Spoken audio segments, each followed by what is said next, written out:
చివరగా ఒక్క మాట, ఎలాన్ మస్క్ అయినా, బిల్ గేట్స్ కైనా, బిల్ క్లింటన్ కైనా, నరేంద్ర మోడీకైనా, రేవంత్ రెడ్డికైనా, ఎన్ఎస్ఎస్ స్టూడెంట్ కైనా రోజుకి 24 గంటలే ఉంది. నేను ముఖ్యమంత్రి అయినా కాబట్టి నాకు 48 గంటలు పర్ డే లేదు. నరేంద్ర మోడీ గారికి కూడా 48 గంటలు లేదు. ఎలాన్ మస్క్ కూడా డ్రైవర్లెస్ కార్ కనిపెట్టిన వాళ్ళకు ఇంజనీర్ కూడా 24 అవర్స్. ఈ 24 అవర్స్ లో ఎవరికైనా 8 గంటలు పడుకోవడానికో కుటుంబానికి కేటాయించడానికి 8 గంటలు తీసేయండి. 8 గంటల నాన్ ప్రొడక్టివ్ లైఫ్ ఏమంది. ఇంకా మిగిలింది ఎంత?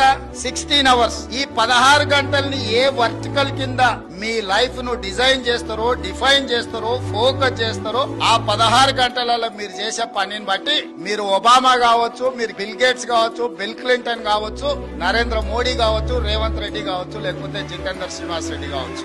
ఈ 16 గంటలలో మన లైఫ్ లో మనం ఏం పని చేయాలనుకుంటున్నాం అనే దాన్ని బట్టి మనం ఏమైతామో డిసైడ్ అవుతుంది. అది కూడా పర్టికులర్ గా 16 ఏళ్ల నుంచి 25 ఏళ్ల లోపల మనం వేసుకున్న రోడ్ మ్యాప్ మిగతా లైఫ్ అంతా పనికొస్తుంది. 16 ఏళ్ల నుంచి 25 ఏళ్లు నాకు యంగ్ ఏజ్ వచ్చింది కాబట్టి చాలా మంది పిల్లలు అంటారు నాకు కొంచెం స్పేస్ కావాలా, నేను కొంచెం ఎంజాయ్ చేయాలనుకుంటున్నాను. ఈ 16 ఏళ్ల నుంచి 25 ఏళ్ల వరకు ఎంజాయ్ చేసిన వాటికి ఆ తర్వాత చేయడానికి ఏమి ఉండదు. ఈ 16 ఏళ్ల నుంచి 25 ఏళ్ల వరకు కష్టపడ్డావు అంటే 25 ఏళ్ల నుంచి 80 ఏళ్ల వరకు నీ లైఫ్ అనేది నీ చేతిలో ఉంటది. సమాజంలో గౌరవం ఉంటది. నిజంగా లైఫ్ ఎంజాయ్ చేయడం అనేది కుటుంబ సభ్యులతో రియల్ జర్నీ అక్కడనే స్టార్ట్ అవుతుంది.